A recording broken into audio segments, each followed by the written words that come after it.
On today's episode, we learn why you should definitely wear a mask while dancing.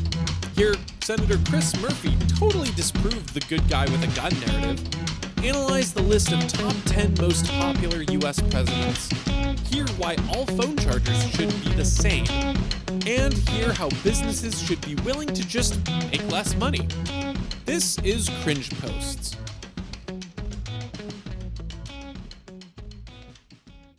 Hello, friends. Welcome to this episode of the Cringe Posts podcast. This is the show where we gather the cringiest political and cultural takes that we find online, and we break down what's wrong with them, what kind of assumptions they're making that aren't exactly accurate, and of course, we like to tease them and make fun of them and have a laugh. But of course, we always start the episode by teasing and making fun of our own bad posts because we want to be equal opportunity smashers, as Tom Woods said in his plug for us. So we're going to go ahead and start with our own cringe before we dive into the cringe of other people. But before we do that, just a reminder to like and share and comment, all that good stuff. Subscribe to our show. Help us out in that way. It's awesome when you do that, and we appreciate it. And then also to remind you, if you want to go to cringepost.com and see these posts in their visual glory, if you're listening to the audio version right now, you are able to do so. We have that companion for you there that tracks all of these posts. But without further ado, we are going to go to a visual cringe here. So if you're not watching on YouTube or Odyssey, make sure to go to cringepost.com so that you can see this beautiful image that Britt has provided. And this one, he is sitting cross-legged, and it's I can't tell if you're in a corner of a room that has like sort of speckled paint on the walls. It looks like maybe. So for those of you that are listening, I'm sitting in a meditation pose without my fingers in that pose, staring angrily at the camera with my Vans emo hair and a sweater that says love. And this is in the bunkers up at Fort Casey. So they're like the old unused World War II bunkers. And I'm pretty sure there's like piss on the floor and stuff. And for whatever reason, I wanted to get a nice moody photo. And this was part of a photo project I've talked about on here called Love Is. And so I would take all these different photos that really had no meaning whatsoever, but I thought were vibey.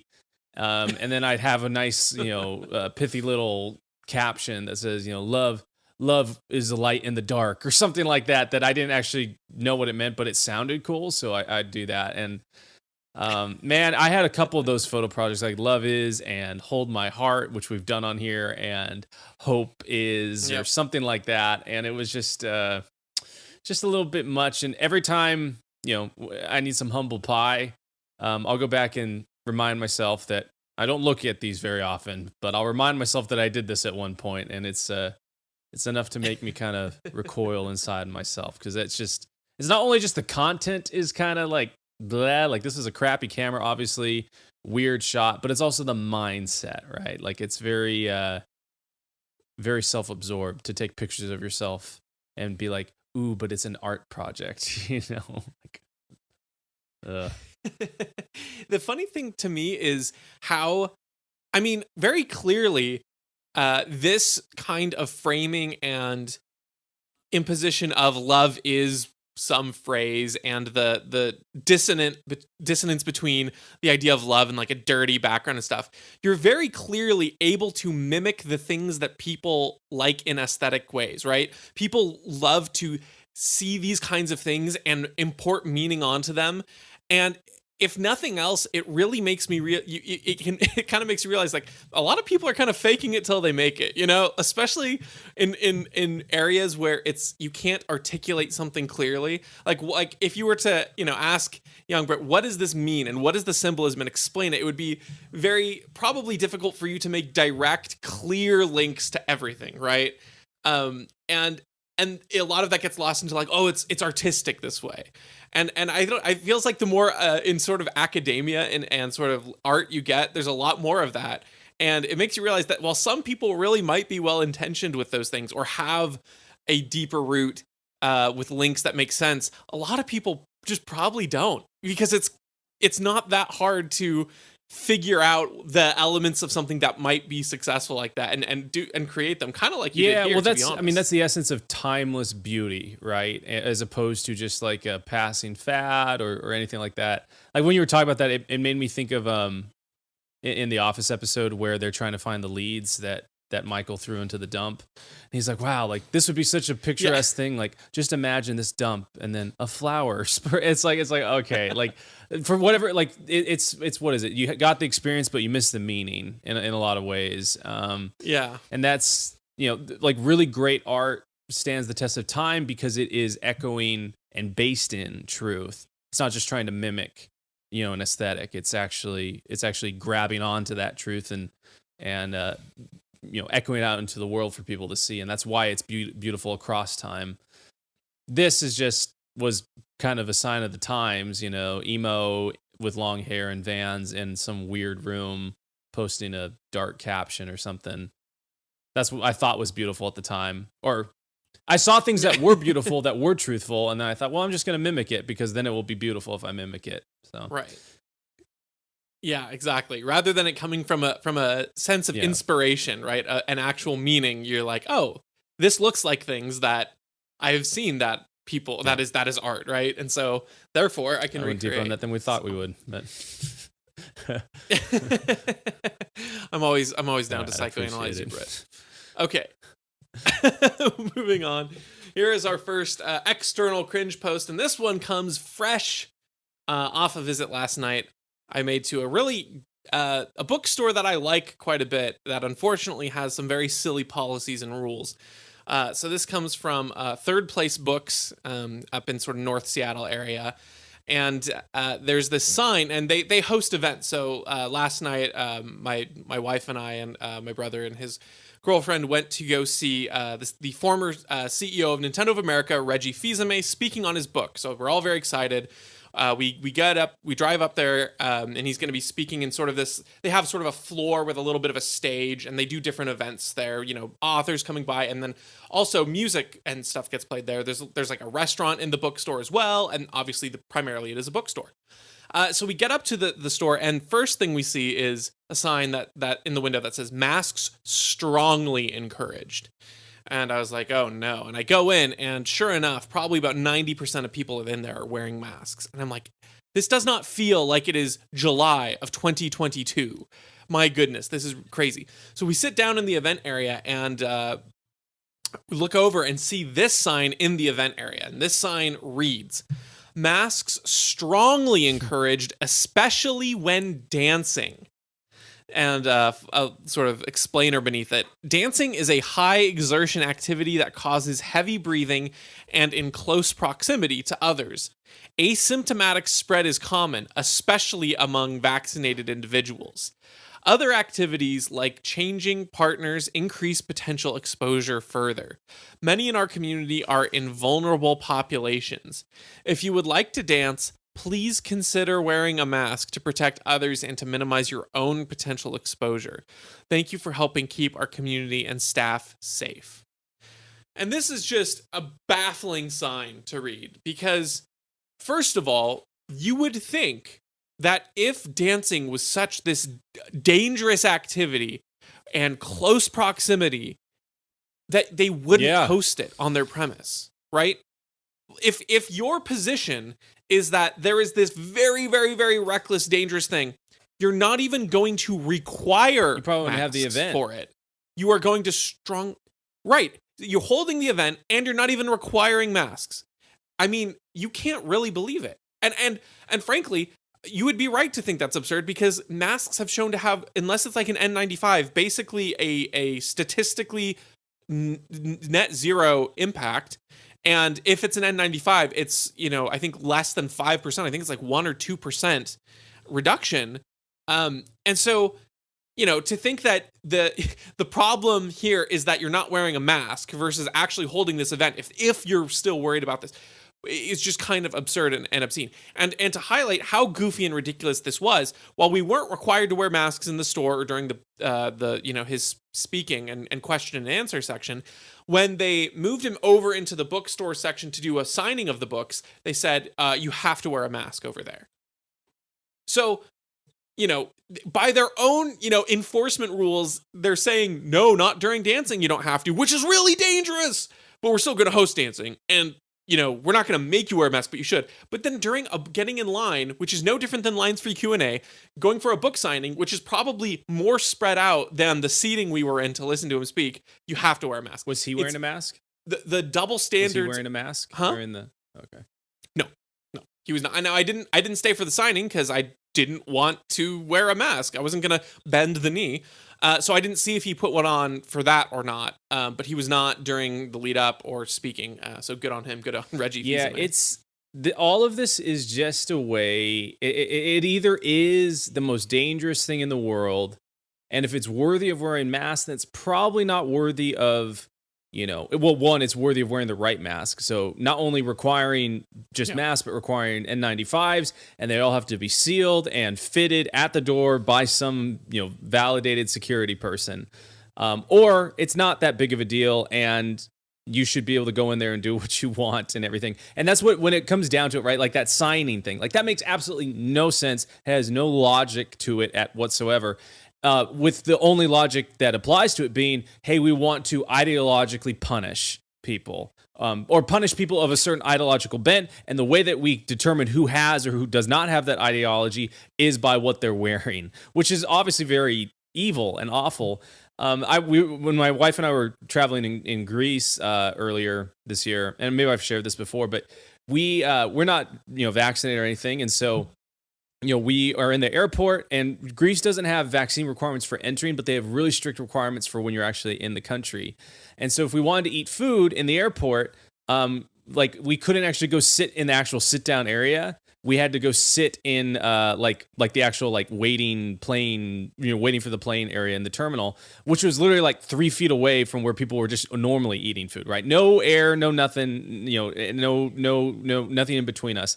And then you walk down the hallway and you see a smoking room, because they've got a clear glass smoking room, and everyone is allowed to be in there. No one's checking vaccination status. Everyone's allowed to be in there without masks on, literally visually exhaling smoke, their own breath, with 40, 50 people in this room, right? And there were literally people going in there to not wear a mask, right? Because they just didn't want to wear a mask in the airport. And it's like, man, none of this makes any sense, right? All this is to punish people that have not gotten a medical procedure done on them. And I think there's people kind of across the spectrum that haven't wanted to get that medical procedure, but because they made it such an ideological and like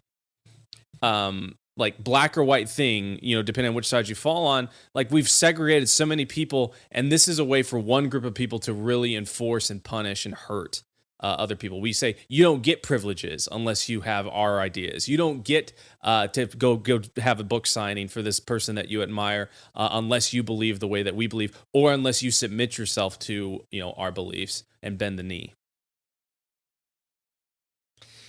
Yeah, and I mean, I can't think of any other way that this sign here functions except to do that kind of thing, because it's, while not, I mean, in this particular instance, it's not outright denying anyone who wants, I went in without a mask, and no, we weren't dancing, but we were at the event not wearing a mask, and it was fine, and all that. It very much is this sort of, make sure that you're showing us that you're virtuous. And I mean, I like the line in here that's, many in our community are in vulnerable populations.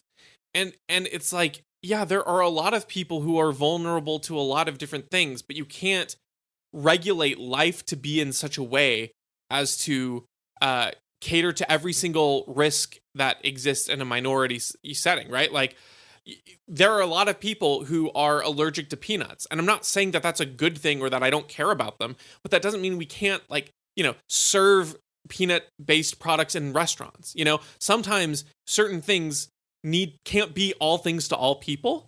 And so to me, I almost would rather this store have gone all or nothing, because this feels like they're trying to have their cake and eat it too, where they don't want the repercussions of being like, you know what? We want to look out for this particular segment of the community. We want this to be a place specifically where they can feel safe. So if you're not, if you don't hold the ideological beliefs that are kind of goofy and ridiculous about, masks working and vaccines not preventing a spread, all that nonsense, which it also is really funny to me that this sign was talking about how especially vaccinated people can be asymptomatic spreaders, which is really funny because, again, we were told the vaccine would make it so you wouldn't spread it. It was a plague of the unvaccinated or whatever. But it's like they don't even have the gumption to hold to those beliefs in a meaningful way. Other things that they could do is if they wanted to, they could set aside times where they, specifically reserve the store for people who are vaccinated or wearing masks. Like, hey, you know what? On weekday mornings from 10 to 12, we're just going to have that so that we can have, more vulnerable populations come in, or like open to not 10 or something like that, so that people can come in. But none of that's done. It's only this virtue signal of, we really, really want you to signal the right way, but we don't have the spine to actually back up our beliefs and either. To be clear, right? Like, I would have no problem with businesses deciding whether they do or do not have a mask mandate or a vaccine mandate or anything like that. What I have a problem is when it's pushed down by the federal government and the state government. And so it's like, so that's kind of like taints my perception of these folks, because it's like they're like, they were all on board, willing to do that and enforce it when it was sanctioned by the right people. And now that it's not, like, they still want to like impose that on you, but like you're saying, they don't have the spine. They don't actually believe what they're doing. They just want to have the credit and the virtue without actually taking a risk or hit to business, right? Because they know that if they actually enforced what they believe, that this is the most deadly thing in the world, that they would probably go out of business. Yet they didn't have any sympathy for all the other businesses that were like, hey, we actually can't function without masks, or we can't function having people work from home. These people didn't have any sympathy for them. They were fine with them going out of business, and that's why, it's been, I can't remember what the statistic was, but it's 60% of the businesses that shut ended up having, either significantly downsizing or being permanently shut down through the pandemic, which is really sad and self-inflicted. Yeah, absolutely. Yeah. Yes. Okay, moving to our next post. This one comes from Senator from Connecticut, Chris Murphy. The Uvalde video puts to bed forever the question of whether the way to deal with bad guys with guns is to make sure there are more good guys with guns. We've always known it was a gun industry created lie, designed to sell more guns. Now we just have the gut-wrenching proof. Which, I guess my question is, where were the good guys with guns? I didn't see any, except for the parents that the police tried to, tackle down and prevent them from going in. But other than them, I didn't see any good guys with guns. So I don't know what video evidence he's referring to, because I saw a bunch of police officers with guns who refused to do anything. I saw a bunch of feds with guns who refused to do anything, and they were not good guys. They were absolutely abjectly evil in that scenario. I don't even think that any, let's say, I don't know if there was, let's say there's a fed calling the shots there, and all the other feds and police have to respond and report to him. I don't think any of the feds under that one guy or the police under that guy are less culpable than he is for making the call. I think that they are all individually, as humans, I don't care about their profession, as humans who not only have armaments in the moment, who are present in the moment, but have training to do this.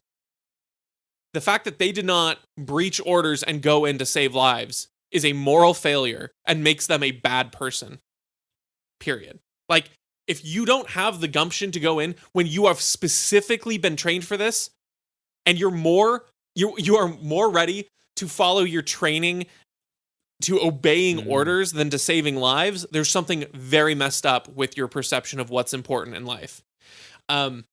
So when he talks about, we have bad guys, we can put together this notion of bad guys with guns as good guys.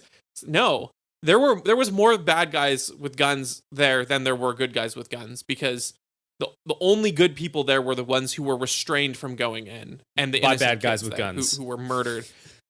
Yeah, by bad guys. That's a great point about delineating who is good and who's bad in that. I think that, when I saw this, I was like, well, let's take your, this guy's assertions to their conclusion. It's like, okay, well, then let's get rid of all guns so that the only people that have guns, when this occurs, are the people that did nothing when it did occur, right? Like that's where it ends up. It's such a weird thing to say after watching that video that the people that are supposed to protect us, the only people that would have guns in our society, because I think even Chris Murphy would be hard pressed to say that, we can get, just because we write it, it's going to be gone. All guns would be gone, both in police and criminal and normal people's hands. So someone is going to have them, and that's going to be the police.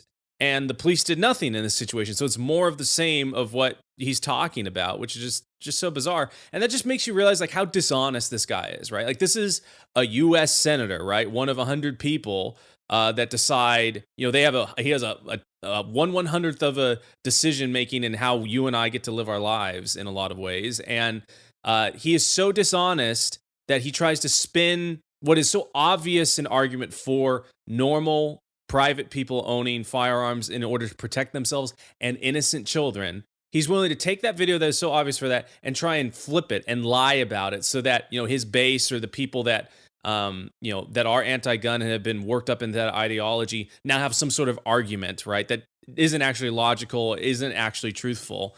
And it's really, I think it's a really big white pill, right? Because, this guy obviously got trashed for this, which is awesome. And hopefully a lot of people that think that like politicians are people just trying to do good things, but are just maybe inept, finally realize like, no, they're just liars that have an agenda and they want you to be a sitting duck and they will lie, cheat, steal, kill, and destroy in order to make you that. And that's the reality of it. Yeah. I also just think it's so silly to think that, the only way to stop a good guy with or a bad guy with a gun is a good guy with a gun. Like this was some gun industry. It's been true through all history. Manufactured and yeah, exactly. It's like, some dad telling his son, look, if you're getting picked on at school, we can try to, the best way to not be able to get picked on is to be able to fight back. Build yourself up, be strong. Be able to get out of a fight. Don't start anything, but if you get hit, you need to be able to hit back. And then someone running in, that's a gun manufactured talking point. He yelled at his parent who's just trying to make sure their kid doesn't get beaten up. It's like what an absurd concept and notion.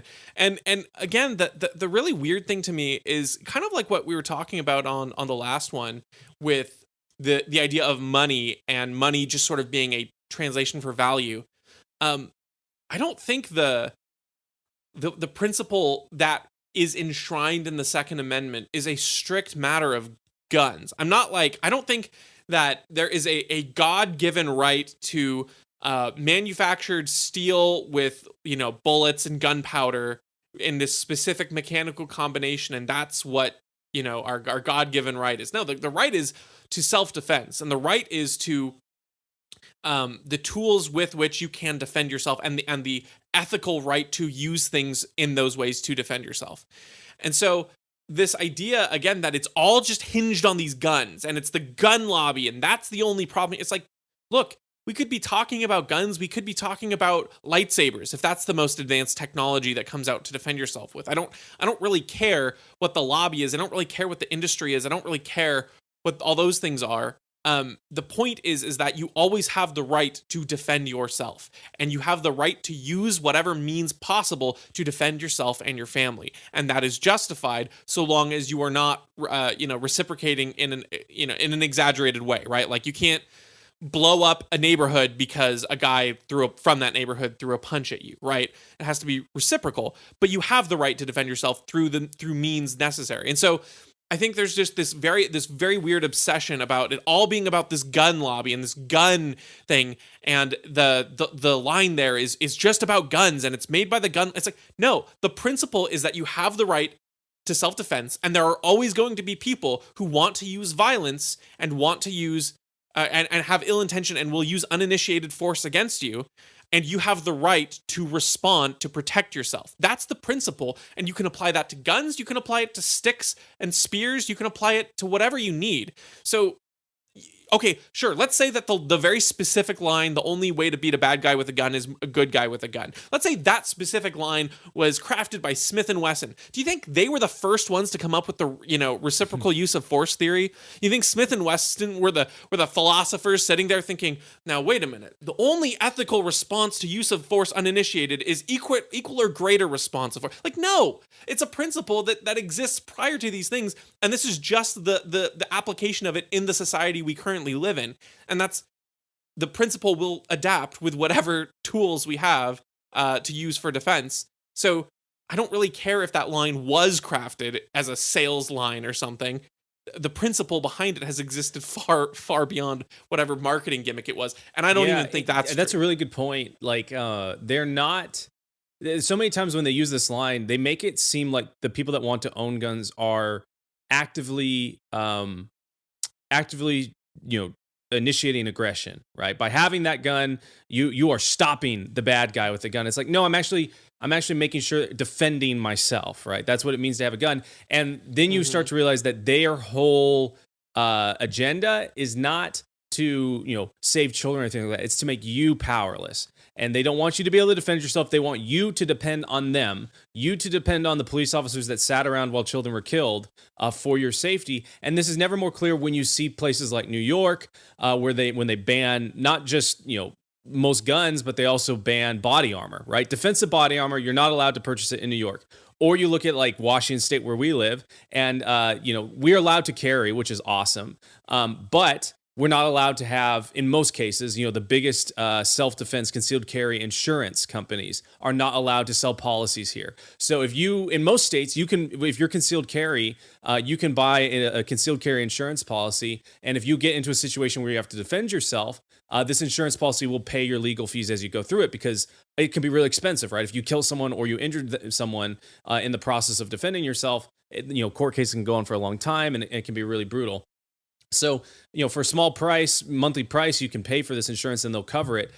In Washington State, you're not allowed to buy that, or the big places like USCCA and Bear Arms and some of these other places are not allowed to sell insurance here, which is wild, right? Like you're selling insurance in the case that you have to defend yourself, you're covered, and the Washington State decided, we don't want to have that. We want gun owners that legally defend themselves to pay the price for defending themselves, and be poor. So good luck. It's either get hurt or be poor here in Washington State, and that's their intentions, man. So let's not respect these people. They are not. They're not to be deified. They're not to be respected. They're not to be. They're meant to be vilified and disrespected. Well, and if that sounds like a bit much, I mean, just think about it. Like you pointed out, owning a gun is a defensive response, right, to someone else who has some level of force. And at the end of the day, how is any of government legitimated? Through the use of force. So really, when you have a gun, they don't like it because, frankly, it puts you on a more even playing field with them.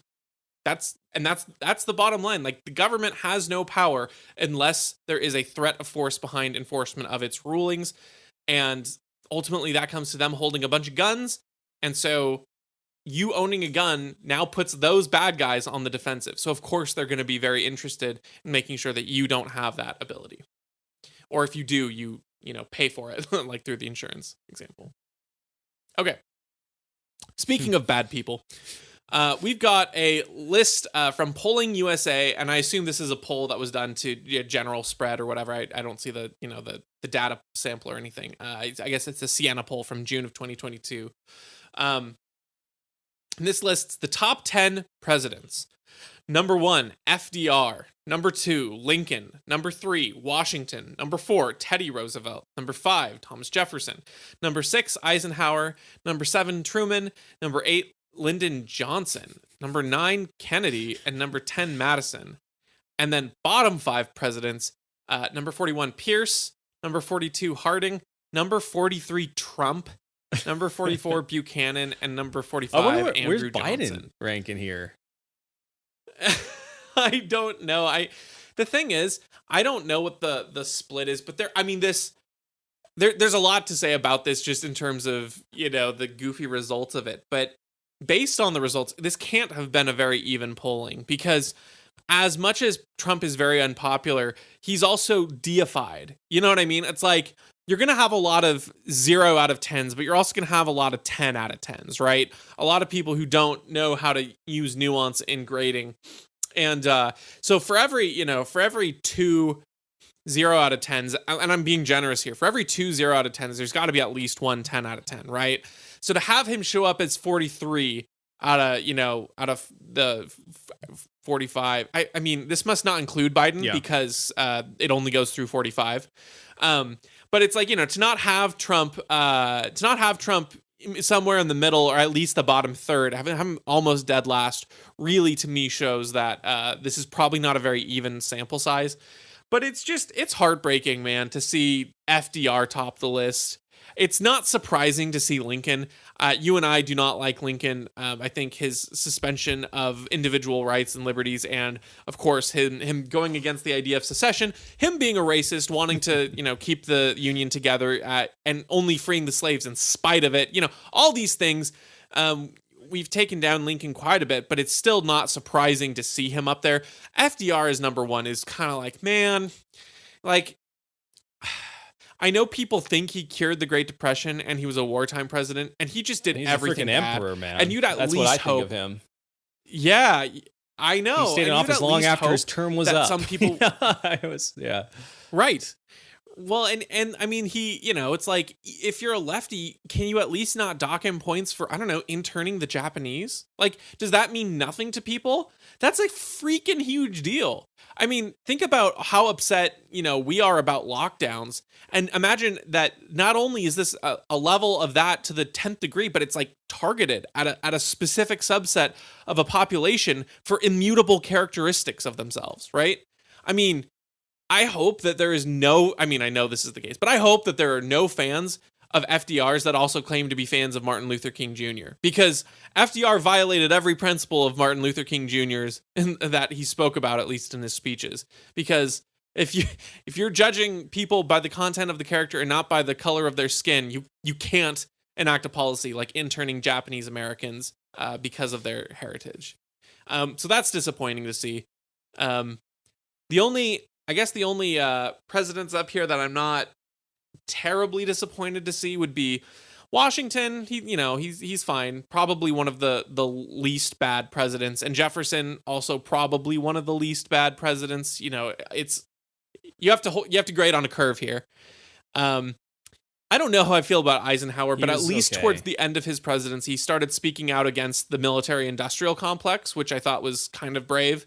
He didn't do anything about it when he was in office, really, but at least you have someone somewhat willing to do that. And then the only other sad thing is seeing President Harding in the bottom 5, and I know he gets very slandered for the Teapot Dome scandal, but not that he's a great guy. I don't think he is, and I think most presidents are all pretty much bad people, but I do think that it's a little bit unfair based on some of the history and writings that have come out in more recent years, where he was basically oblivious and it was all of his cabinet around him engaging in these corrupt affairs, which also makes you a bad president, to be fair, appointing corrupt people and stuff. But to be fair, I think every presidency's had that level of appointing bad, corrupt. Yeah, people. FDR is kind of universally venerated in a lot of ways, and maybe less so these days, but at least when I was growing up, even being homeschooled and in a fairly conservative area, I mean, I had a great history teacher that taught me a lot of accurate and good things that were against the grain, but one that was not was that FDR pulled us out of the Great Depression and all that. And we made it out of the Great Depression because of the war, as if destroying value and destroying resources makes anything better. Like, what an absurd thing. But as a kid, you just take it at face value, and that's real indoctrination in front of you, right? Like, 3 generations have been told that lie and taught that lie, and so eventually you just take it at face value. On here, I mean, I like Washington and Jefferson. I think Jefferson as a person is one of my more, I think he's pretty cool. I think the fact that he was in power, I mean, he had good term and bad term in a lot of ways. Yeah. Yes, as most 2 terms but, do. Man, Teddy Roosevelt, awful, man. It's just like one of the worst. If you want to talk about like toxic masculinity and you want to talk about, expanding power, like, that guy is the one that made the presidency into the thing that we have today, which is like all the emphasis is on the president. It used to not be that way, right? Like, and ironically, after every president, they seek to claim more and more power. And Teddy Roosevelt just was like, man, I just really want this to be like a figurehead thing, and I want everyone to view me as really important, and just awful person. Truman. And the first progressive, at least popularly. Truman, killed a bunch of Japanese people when he dropped the nuclear bombs. So he's not that awesome. He's pretty awful. LBJ, his Great Society, responsible for impoverishing a lot of people and making everything worse. And it's just, I don't like Trump either, but he doesn't deserve to be near the bottom. I mean, he's way better than Truman. He's way better than Teddy Roosevelt. Has a lot of the same qualities. Definitely better than Lincoln. And but that's just like, you and I talked about this when we first met, about the show. I had a family member who I think it was at H.W. Bush's funeral, saw a picture of George W. Bush, Barack Obama, and Bill Clinton all standing together. And they were like, oh, wow, like, I just, these things are so important because you see that everyone can kind of come together, at the end. It's like, these are a bunch of blood-soaked monsters, responsible for millions of people's deaths in the Middle East, for and expended our blood and our treasure to go over there for pointless wars of power. And the reason they all come together is because they actually are together. They're not actually against each other. They're all playing on the same team, which is to screw us.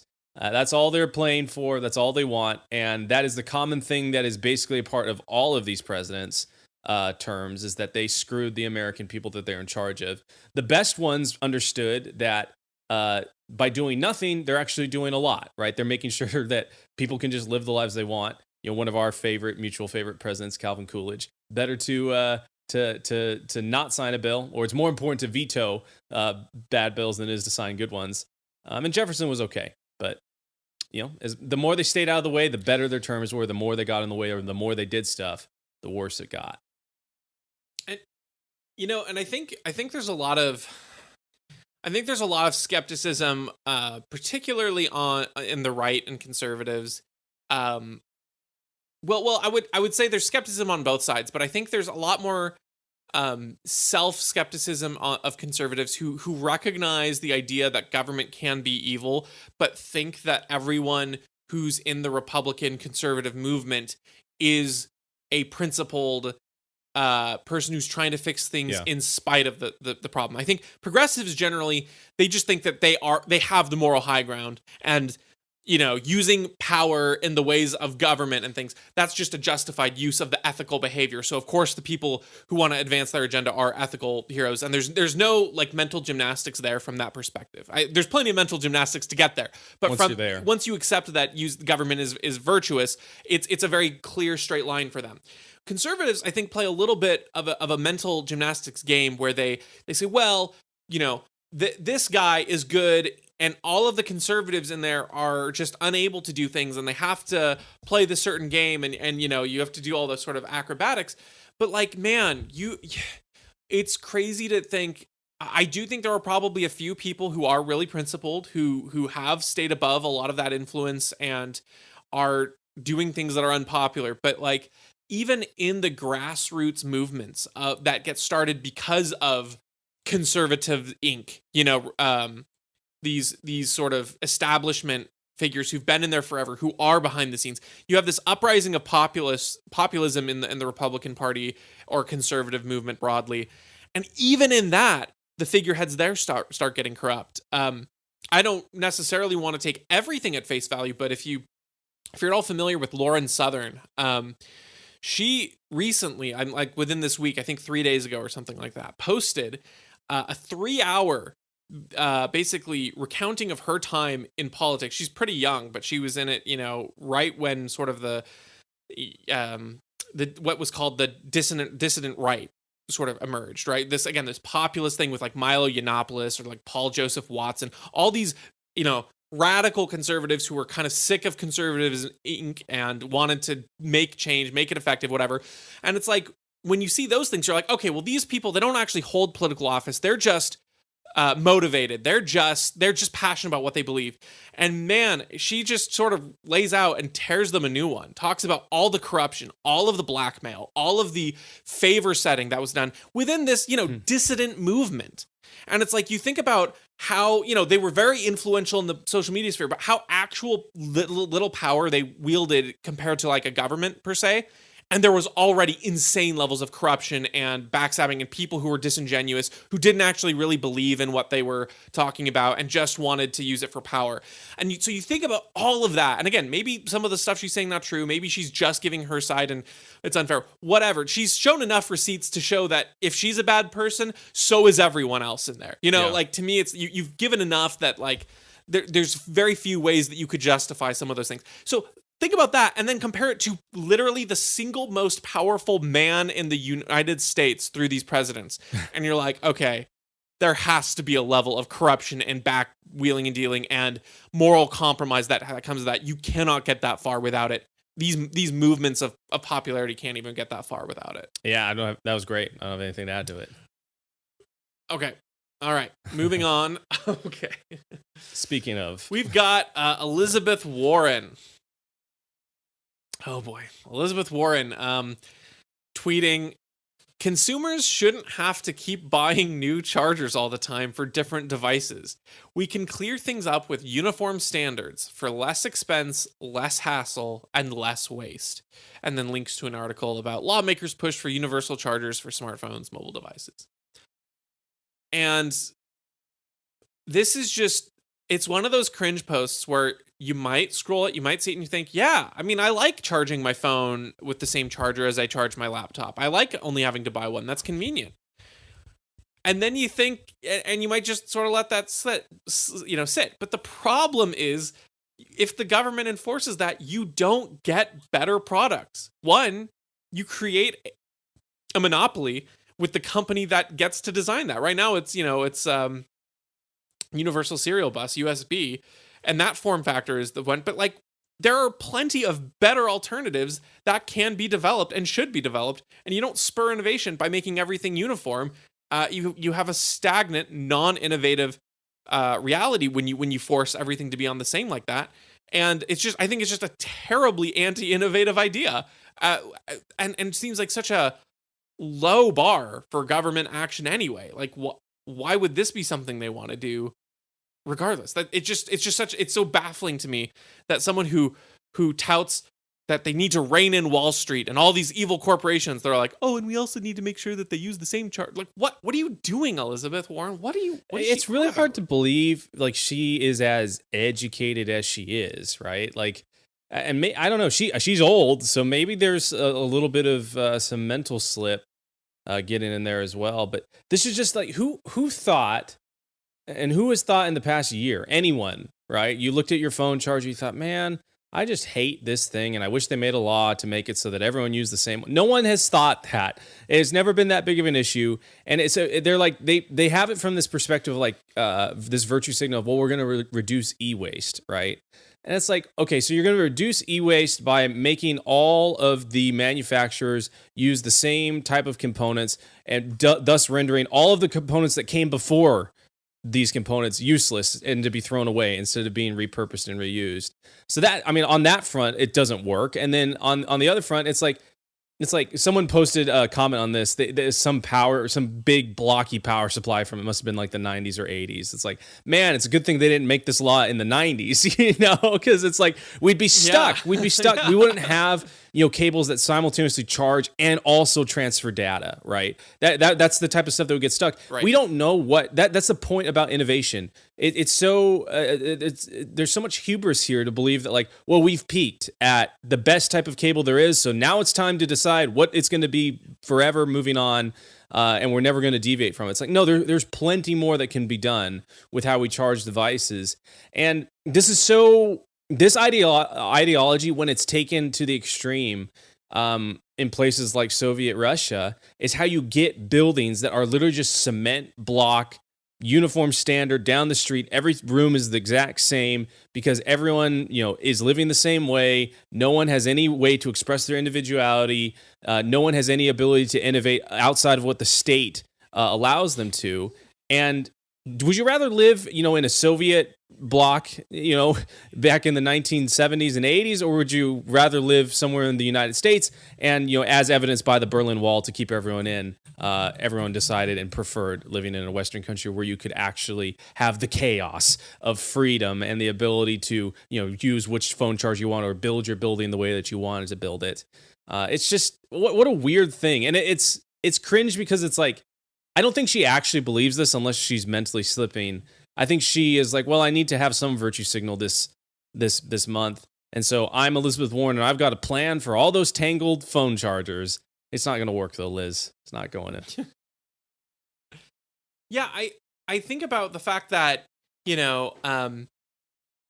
companies that want to take advantage of the best will conform if the standard is the best, So, you look at like Apple and Android phones have long had different types of chargers and whatnot. And I'm not sure if this is true on the latest iPhones or not, but I know at least on some of the latest iPad models, they actually switched from their proprietary charger to USB Type-C voluntarily. Not because there was a law that made it, but because the innovations in USB Type-C were good enough so that Apple, voluntarily thought, okay, we will use this type of charger of our own volition and will to charge, even though that's a different differentiation from their own market. Now, if they were just trying to be a greedy corporation and sell more of their own chargers, they could have very easily not done that and just kept their own proprietary cords. But as the technology got better and they saw the cost of not being on it, they made some level of switch. And you think about, how far would this kind of regulation go? Is it just the form factor has to be compatible? Because the problem is then different wattages and voltage matters. Because I am a big fan of the OnePlus is the company brand of phones that I've bought for the last few years and I enjoy and they really pushed into fast charging. They were kind of the first company to really, at least on the Android side of things, push these blocks that they would work with other phones at a normal rate, but if you had a compatible OnePlus phone, it would be able to rapidly charge your phone. And the slogan is something like half a day's charge in 15 minutes was the first one, and then it's gotten progressively better. So you can like charge up to 80% in 10 minutes, kind of a thing, right? And because that happened, a lot of other manufacturers started making their chargers have this warp capability and stuff like that. And it's like, look, if this universal charger rule was to be perfectly equitable, that kind of innovation couldn't happen because a charger would have to be equally compatible with every single type of smartphone out there. So you couldn't make your phone model compatible with a fast charger unless that charger is also available to charge at the same speed for every other device. And someone might shoot back and say, no, that's ridiculous. This kind of regulation would only make it so that they're compatible. But when you think about it in that sense, it's like compatible is such a nebulous and variable term. And, the kinds of innovations that you need to have flexibility with so that, guess what, this charger can't be compatible with everything. I think about the fact that the warp charger that I'm talking about for a certain voltage of my phone, even though it is, a USB connected cord, it's a USB into the AC outlet, just like the Nintendo Switch, it won't charge my Nintendo Switch. The Nintendo Switch is not compatible with it because it can't receive that level of voltage fast enough. And so it just is not compatible there. And it's like, oh, guess what? Nintendo made their product one way, so guess what? Nobody gets to have this warp charge now because this brick is not compatible. It can't even charge it at regular speeds. So there's a never-ending list of ways in which things can not be compatible, which prevents innovation and leaps forward that eventually other companies will take and use voluntarily. Okay, last post here. We've got Dan Price, who is the CEO of that payment processing company. We've looked at one of his posts in the past as well. Unfortunately, he's still in some legal trouble for allegations made against him. So unfortunate, but he's still tweeting away. And unfortunately, he's not tweeting away in the brightest of ways. So Dan Price tweets, if you're not giving your employees a 10% raise right now, you're giving them a pay cut. It's actually not too bad. And there are some replies.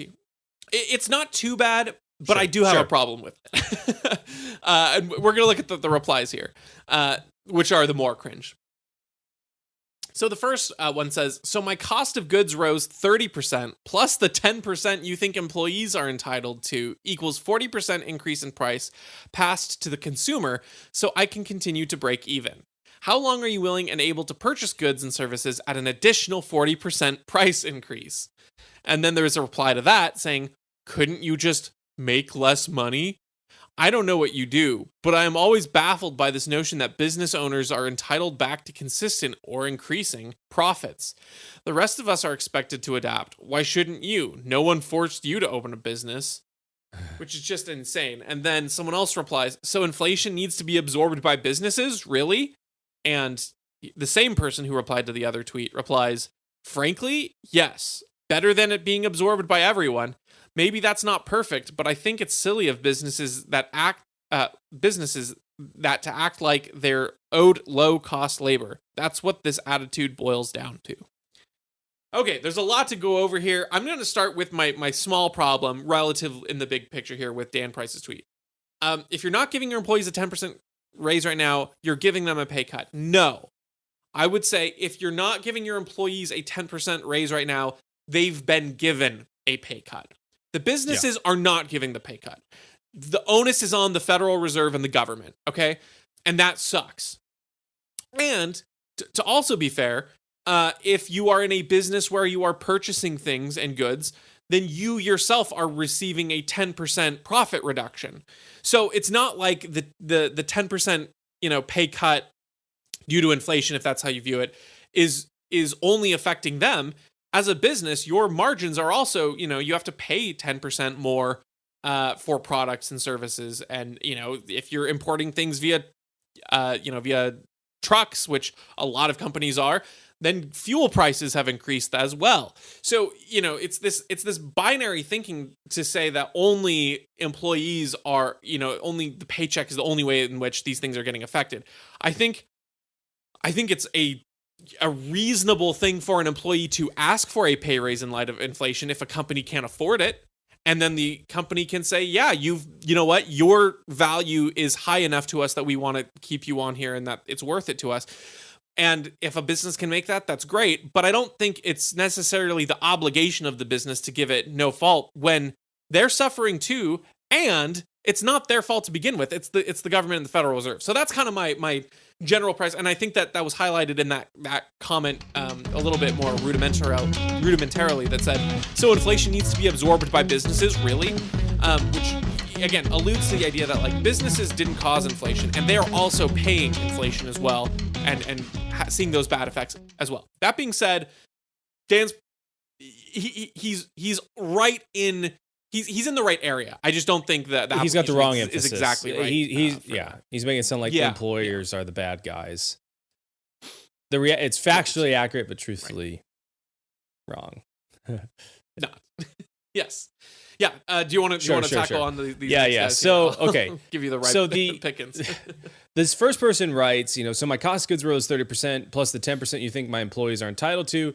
40% increased price just for this person to break even. And this is a business owner. This business owner says, hey, that means I have to actually charge 40% more just to break even.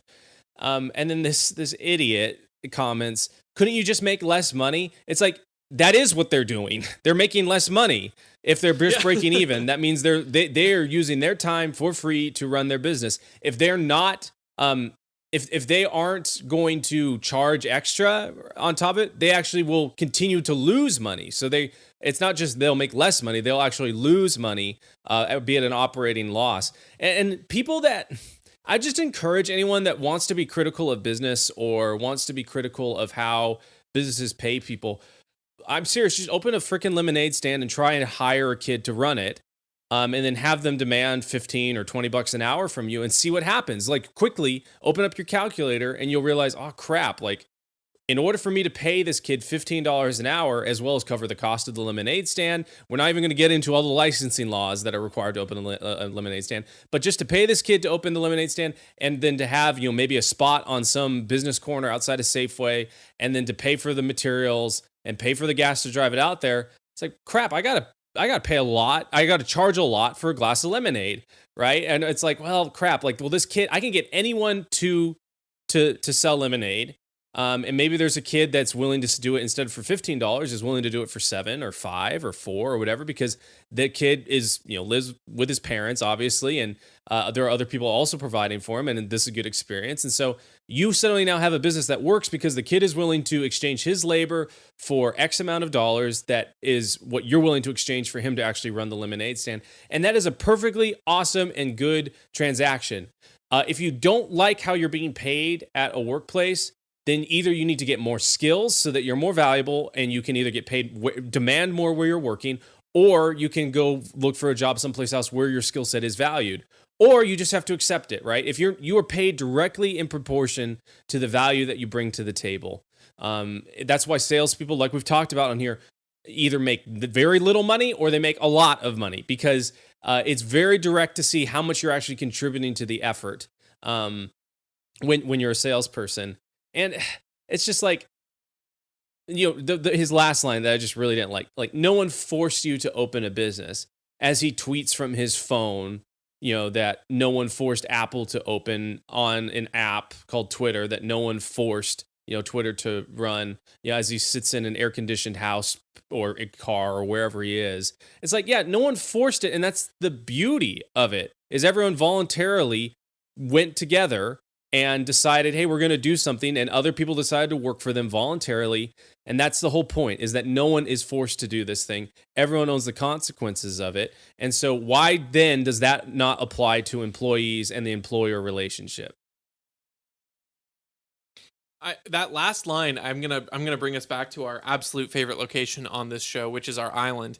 It just makes me think of like this guy on the ground looking up at someone who's climbed a coconut tree that's extremely tall and that's the only food on the island, and you're all starving. And this guy climbs all the way up himself and he harvests the coconuts and then brings them down. And the guy's like, no one forced you to get those coconuts, as everyone's starving, and he's like selling them. Like, you wouldn't have, it's like, it's not the only example, but it's just such an absurd notion to think that, the only reason for a business to exist is because someone forced them to, or that a business should only be sustained if it is a, quote unquote necessary business, or anything like that.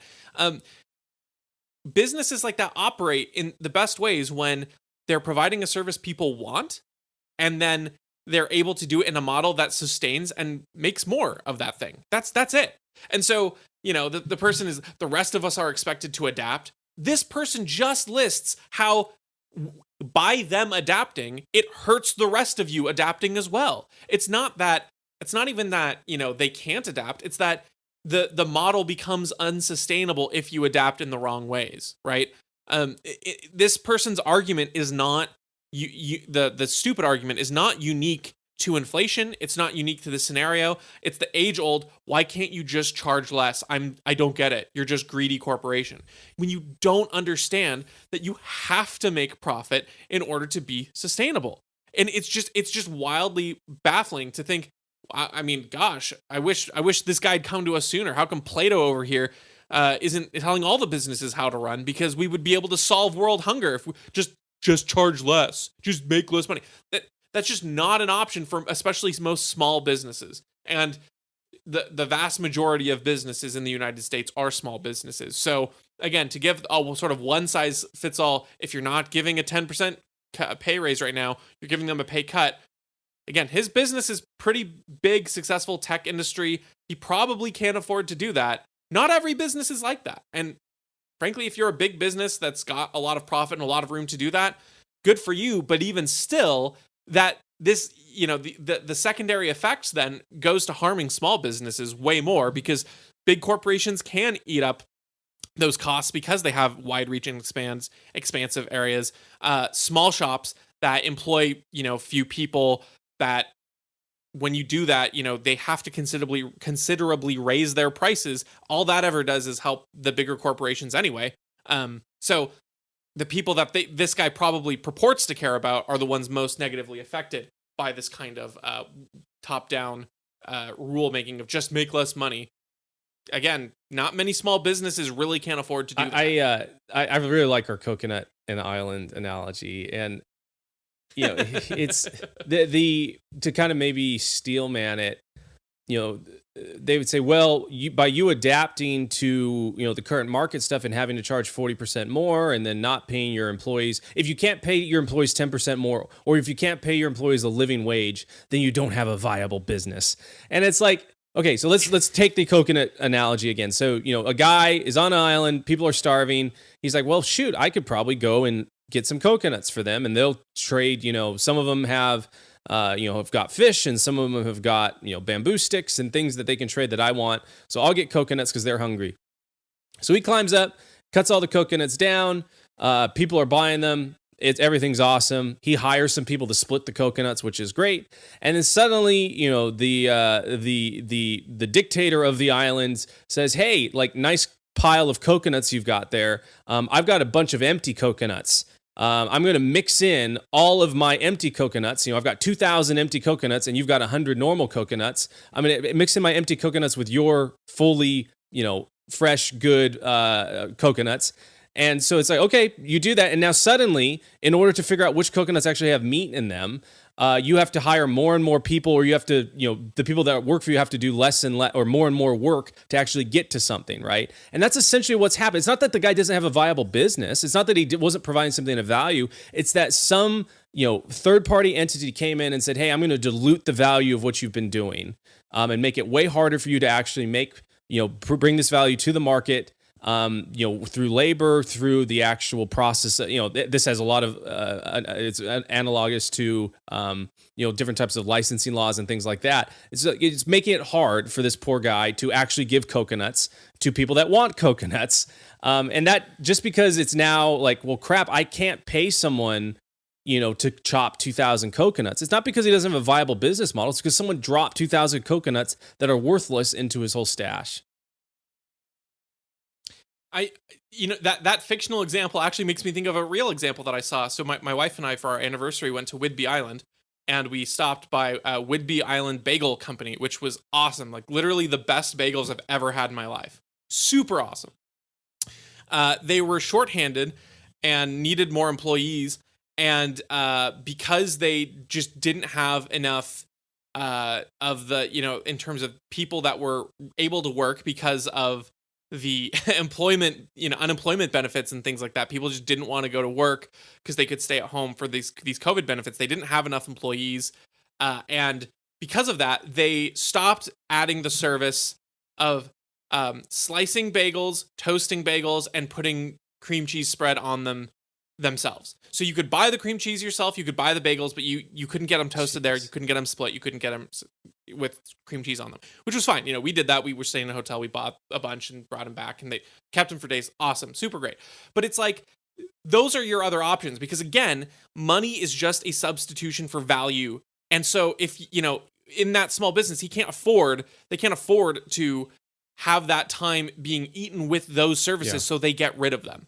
And so in the same way, when your currency becomes less valuable, and you have to, again, just make less money. Sometimes it's not a matter of making less money. It's a matter of not being able to provide that because of the rate at which you're able to move products and things like that. So, it's like this company probably can't charge less for a bagel than they do and still make the profit they do. So the only way that they can sort of make up for this is they could either raise the price of the bagels and still perform those services, or they cut those services. So no matter what happens, you're losing value, and that's not the fault of the business. That's the fault, like you said, of the external factor, which in this case is the inflation and the devaluing of currency. That external factor has caused lost value, and so the businesses at some point are going to suffer from that lost value, and the consumers are ultimately always going to lose that value as well, because a business, as much as people want to think they're just rolling in dough and they can just take those cuts,